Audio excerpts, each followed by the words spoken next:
अमीर बहू गरीब सास की कहानी। मोहन अपनी माँ सावित्री के साथ एक गांव में रहता था। मोहन के पिता का देहांत हो चुका था।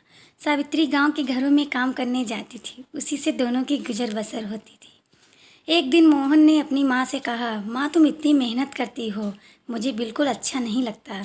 मैं अपनी पढ़ाई छोड़कर कुछ काम ढूंढ लेता हूँ। इसी तरह कुछ साल बीत गए। मोहन की पढ़ाई पूरी हो गई, उसे नौकरी भी मिल गई। एक दिन मोहन घर आया और उससे अपनी माँ से कहा, माँ अब मैं तुम्हें काम पर जाने की कोई ज़रूरत नहीं, मैं बहुत अच्छी नौकरी लग गई है, अब तुम आराम करो। सावित्री उसकी बात मानकर काम छोड़ देती है। कुछ दिन बाद मोहन के लिए एक बड़े घर से रिश्ता आया। सावित्री बहुत खुश हुई। उसने खुशी खुशी मोहन का विवाह कर दिया। अपनी नई बहू रेखा को पाकर सावित्री बहुत खुश हुई। वह अपनी बहू को कोई काम नहीं करने देती, सारा काम स्वयं करती रहती। रेखा सारा दिन बैठी रहती। एक दिन मोहन ने अपनी माँ से कहा, माँ तुम रेखा से भी कुछ काम करवाया करो, इस उम्र तुम कितना काम करती हो और रेखा बैठी रहती है।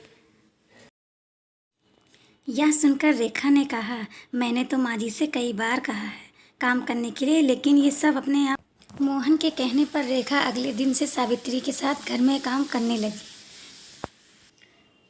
कुछ दिन बाद सावित्री की तबीयत खराब रहने लगी। अब सारा काम रेखा को करना पड़ता था। कुछ दिन बाद रेखा का स्वभाव बदलने लगा।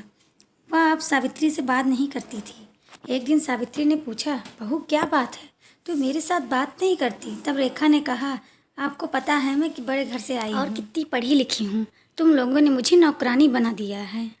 यह सुनकर मोहन गुस्से में बोला, मैंने शादी अपनी माँ को आराम देने के लिए की थी। अगर तुम घर में का काम नहीं करोगी तो माँ इस बीमारी में कैसे काम करेंगी। यह सुनकर रेखा गुस्से में अपने घर जाने के लिए चल दी। तभी सावित्री ने उससे रोका और कहा, बहू इस घर को छोड़कर मत जाओ, मैं सारा काम कर लूँगी। रेखा फिर भी नहीं मानती और अपने पिता के घर चली जाती है। उसके जाने के बाद सावित्री रोती रहती है। मोहन कहता है, माँ तुम क्यों रो रही हो, उसका गुस्सा कम होगा तो वह आ जाएगी। यह सुनकर सावित्री कहती है, बेटा तू अभी उसे लेकर आ और जब तक वह नहीं आए तू भी उसके साथ रहना। मोहन कहता है, माँ मैं तुम्हें इस हाल में कैसे छोड़ के जा सकता हूँ। लेकिन सावित्री कहती है, तुझे मेरी कसम, नहीं तो मैं अन्न जल त्याग दूंगी और मर जाऊंगी।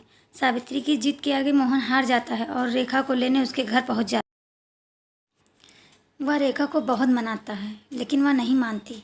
रेखा उससे कहती है, हम अलग घर लेकर रहते हैं, तुम अपनी माँ को हर महीने कुछ पैसे भेज देना। मोहन बेमन से उसकी बात मान लेता है और रेखा के साथ अलग मकान में रहने लगता है। उधर सावित्री अकेली रह जाती है। वह अकेले में बैठी बैठी अपने मोहन को याद करके रोती रहती।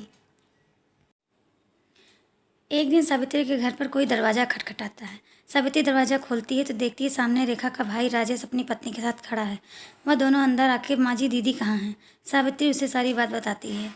यह सुनकर राजेश कहता है, माँ जी मैं ऐसा सोच भी नहीं सकता कि मेरी बहन ऐसा करेगी। मैं तो अपनी पत्नी के साथ शहर में रहता हूँ, आज दीदी से मिलने का मन हुआ तो यहाँ चला आया और इतनी बड़ी बात मेरे माता पिता ने भी मुझे नहीं बताई। यह कहकर वह चला जाता है। कुछ दिन बाद रेखा अपने पिता के घर जाती है। वहाँ उसे राजेश और उसकी पत्नी मिलते हैं। रेखा अपने भाई भाभी को देखकर बहुत खुश होती है और कहती है, भैया आप कब आए, मुझसे मिलने क्यों नहीं आए, और माँ पिताजी कहाँ हैं? तब राजेश ने कहा, मेरी पत्नी माँ पिताजी के साथ नहीं रहना चाहती थी, इसलिए मैंने उन दोनों को घर से निकाल दिया और तू भी अब कभी मत आना यहाँ। यह सुनकर रेखा के होश उड़ जाते हैं। वह रोने लगती है और कहती है, भैया आप मुझे इतना प्यार करते थे, आप कैसी बातें कर रहे हो, और इस उम्र में माँ पिताजी कहाँ जाएंगे, आप उनके साथ ऐसा नहीं कर सकते। तब राजेश कहा, जब तूने अपनी साथ के साथ ऐसा कर सकती तो मैं क्यों नहीं कर सकता, मैं भी तो तेरा भाई हूँ। यह सुनकर रेखा को अपने किए पर बहुत पछतावा होता है। वह भागकर अपने घर पहुंच जाती है और मोहन के पैरों में गिर जाती है। मोहन के पूछने पर वह सारी बात उसे बता देती है और कहती है, मुझे माफ़ कर दो और माँ जी के पास ले चलो, मैं उनसे माफ़ी मांग लूँगी। मेरे किए की सज़ा मेरे पिता को भी भुगतनी पड़ रही है, जाने वो किस हाल में होंगे। मोहन रेखा को लेकर अपने घर पहुँच जाता है। घर में घुसते ही रेखा सावित्री के पैरों में गिर जाती है और अपने किए व्यवहार के लिए माफ़ी मांगती है। तभी दूसरे कमरे से राजेश अपनी पत्नी और माता पिता के साथ बाहर आता है। उन्हें देखकर रेखा रोने लगती है। तब राजेश उसे बताता है, उसने माता पिता को छुपा दिया था ताकि तुझे तेरी गलती का एहसास हो सके। राजेश के माता पिता भी सावित्री से माफ़ी मांगते हैं। इस तरह मोहन, रेखा और सावित्री तीनों खुशी खुशी आपस में रहने लगते हैं।